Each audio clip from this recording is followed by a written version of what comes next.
এবার স্বরাষ্ট্র সচিবকে অন্য রাজ্যের পর্যবেক্ষক হিসেবে ট্রেনিং নেওয়ার নির্দেশ দিল নির্বাচন কমিশন। শুধু স্বরাষ্ট্র সচিবই নয়, হাওড়ার পুলিশ কমিশনার প্রবীণ ত্রিপাঠী, তাকেও এই নির্দেশ দেওয়া হয়েছে। ঠিক কি জানা যাচ্ছে নির্বাচন কমিশন সূত্রে? রুমা পাল আমাদের সঙ্গে এই মুহূর্তে টেলিফোনে রয়েছেন। রুমা, ঠিক কি কারণে এই নির্দেশ? দেখো, জানিয়ে রাখি, যেমন অসম, কেরালা, তামিলনাড়ু এবং এই রাজ্যে তো রয়েছে, এই পুদুচেরি যেমন ইলেকশন রয়েছে, বিধানসভা নির্বাচন রয়েছে এবং সেক্ষেত্রে কিছু জায়গায় বাই ইলেকশনও রয়েছে। সেই ক্ষেত্রে কিন্তু এই অবজারভার হিসেবে অন্য রাজ্যে যাওয়ার একটা ট্রেনিং রয়েছে, সেটা হচ্ছে তোমার 5 এবং 6 ফেব্রুয়ারি। সেক্ষেত্রে দেখা যাচ্ছে যে এই রাজ্যে যিনি যে স্বরাষ্ট্র সচিব এবং তাকেও কিন্তু অন্য রাজ্যের অবজারভার হিসেবে ট্রেনিং নিতে নির্দেশ দেওয়া হয়েছে। এবং হাওড়ার সিপি প্রবীণ ত্রিপাঠীও রয়েছেন এবং অন্যদিকে জানিয়ে রাখি 15 জন আইএস রয়েছেন এবং 10 জন আইপিএস রয়েছেন। এবং সেক্ষেত্রে কমিশনের বক্তব্য যে তারা কিন্তু 5 বার মুখ্য সচিবকে চিঠি লিখেছিলেন যাতে অবজারভার হিসেবে অন্য রাজ্যে কাদের পাঠানো হবে, যাতে তারা লিস্ট পাঠান বা তালিকা পাঠান।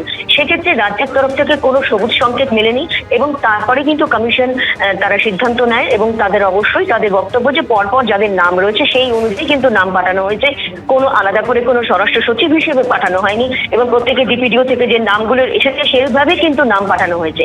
এখন সব থেকে বড় কথা হচ্ছে যে সেক্ষেত্রে রাজ্যের স্বরাষ্ট্র সচিব জগদীশ প্রসাদ মীনার নাম রয়েছে এবং অন্যদিকে যিনি সিপি প্রবীণ ত্রিপাঠীর নাম রয়েছে হাওড়ার, এবং এবং এদেরকে কিন্তু অন্য রাজ্যের অবজারভার হিসেবে পাঠানোর নির্দেশ দেওয়া হয়েছে এবং সেই ট্রেনিং 5 এবং 6 ফেব্রুয়ারি। এখন দেখার রাজ্যের তরফ থেকে কি ব্যবস্থা নেওয়া হয়, তারা কি অন্য কোনো তালিকা পাঠাবেন, সেটাই এখন সব থেকে বড় প্রশ্ন। ধন্যবাদ। ফের বিমান দুর্ঘটনা। মহারাষ্ট্রের উপমুখ্যমন্ত্রীর ছবি, একেবারে ঘটনাস্থলে সিসিটিভি ফুটেজে যে ছবি ধরা পড়েছে যখন বিমানটি ভেঙে পড়ে, সেই ভয়ঙ্কর ছবি রেখেছি আপনাদের সামনে। ভয়াবহ বিমান দুর্ঘটনায় মহারাষ্ট্রের উপমুখ্যমন্ত্রী অজিত পাওয়ারের মৃত্যু হয়েছে, পাইলট সহ 5 জনেরই মৃত্যু। প্রথমবার অবতরণে সমস্যা হওয়ায় দ্বিতীয়বার অবতরণের জন্য এমার্জেন্সি কল দিয়েছিলেন পাইলট, আর দ্বিতীয়বার অবতরণের আগেই বারামতিতে ভেঙে পড়ল উপমুখ্যমন্ত্রীর বিমান।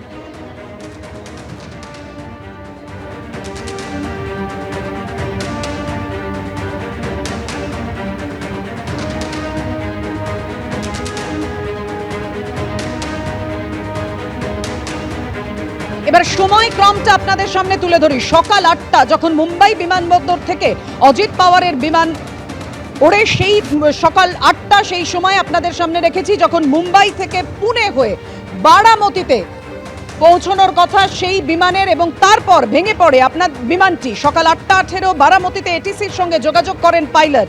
দৃশ্যমানতা 3000 মিটার, ঝোড়ো হাওয়া নেই, এটিসিকে এমনটাই জানান উপমুখ্যমন্ত্রীর বিমানের পাইলট।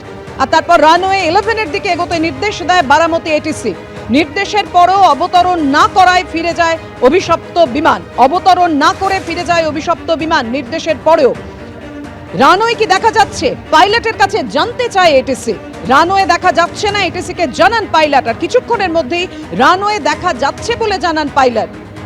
সকাল 8:43 দ্বিতীয়বার অবতরণের জন্য ক্লিয়ারেন্স দেয় এটিসি, কিন্তু তারপর আর কিছুই জানা যায়নি পাইলটের তরফে। আর সকাল 8:45 বারামতির কাছে ভেঙে পড়ল অজিত পাওয়ারের বিমান।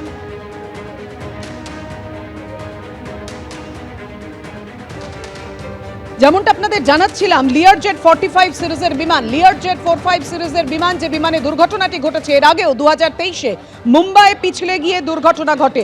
এই একই সিরিজের বিমান অবতরণের সময় রানওয়ে থেকে পিছলে নিচে নেমে এসেছিল সেই বিমান। যদিও সে যাত্রায় ভাগ্যক্রমে কোনো প্রাণহানি হয়নি, কিন্তু এবার ঘটে গেল ভয়ঙ্কর দুর্ঘটনা।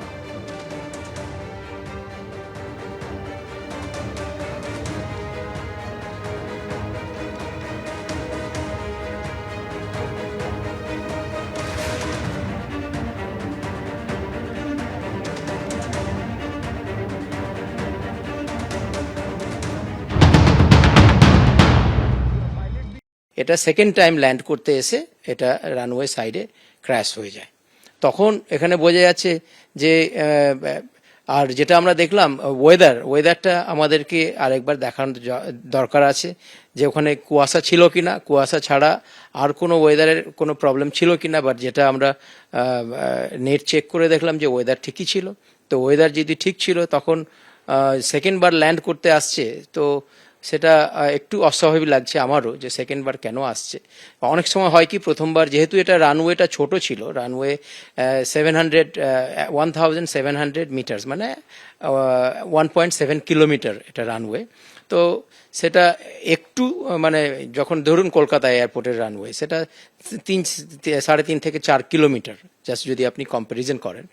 তো সেই এতে সূত্রে এটা এক ছোট রানওয়ে, যেহেতু এটা লোকাল ছোট শহরের মধ্যে, এটা স্বাভাবিকই হয়, ছোট রানওয়ে থাকে। তো তখন হয় কি, কখনো যখন ল্যান্ড করতে আসে, যদি একদম রানওয়ের সামনে, মানে একদম প্রথম থেকেই ল্যান্ড করতে হয়, কখনো কখনো আমরা এটা মানে কি বলে, এক্সপিরিয়েন্স পাইলটেরই এটা হয়ে থাকে, এটা নর্মাল। তো কখনো কখনো যখন আমরা দেখি যে রানওয়েটা আমাদের কাছে শর্ট লাগছে, যে আমরা ঠিক পয়েন্টে ল্যান্ড করতে পারি না, তখন আমরা গো অ্যারাউন্ড করি, মানে আবার ঘুরে আসি। আমাদের প্রতিনিধি গণেশ ঠাকুর আপনাদের সামনে তুলে ধরছেন গ্রাউন্ড জিরো থেকে ঠিক কিভাবে বিমান দুর্ঘটনা ঘটেছিল এবং কিভাবে তদন্ত কোন পথে এগোচ্ছে, স্থানীয় মানুষজনরাই বা কি জানাচ্ছেন। প্রতি মুহূর্তের ছবি একেবারে সরাসরি আমাদের প্রতিনিধি গ্রাউন্ড জিরো থেকে তুলে ধরছেন।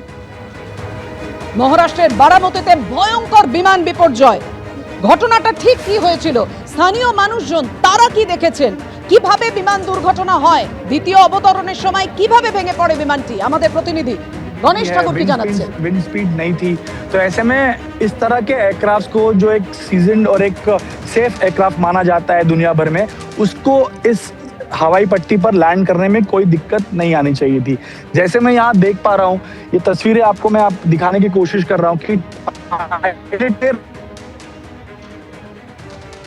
रनवे शुरू होने से पहले ही उन्होंने बाएं तरफ मनूवर करके शायद ये लैंडिंग यहाँ पे हुई है, और ठीक रनवे की बाईं तरफ ये जाके टकराया है, और यहाँ पर यहाँ पर पूरा ये हादसा हुआ। तो ये तस्वीरें हैं, रनवे अगर देखेंगे तो ये इस तरफ है, और ये छोटा सा, ये मुझे लगता है कुछ मीटर्स तक ये एयरक्राफ्ट स्किड करते हुए यहाँ पर आके उसने आग पकड़ी। तो ये परिसर है, ये पूरी जांच का विषय है कि आखिर क्या हुआ होगा। अगर विजिबिलिटी है, अगर वहाँ पर पूरी तरह से विंड स्पीड नहीं है, तो अमूमन 15-16 हज़ार घंटे जिस व्यक्ति ने, जिस पायलट ने फ्लाई किया है, उसे तो यहाँ पर लैंड करने में कोई दिक्कत नहीं आनी चाहिए थी। अब बात आता है एयरक्राफ्ट का, कि क्या मेंटेनेंस में कोई चूक हुई थी, टेक्निकल फॉल्ट था, क्या ग्लिच थे, ये तो अब डीजीसीए और तमाम एजेंसीज की जांच में सामने आएगा।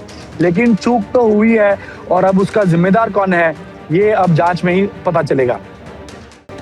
ফের নিয়োগের দাবিতে কলকাতায় বিক্ষোভ, মাদ্রাসায় নিয়োগের দাবিতে ধর্মতলা বিক্ষোভ দেখানো হয়, আর সেই বিক্ষোভে উত্তেজনা তৈরি হয়, পুলিশের সঙ্গে বচসায় জড়ায় বিক্ষোভকারীরা।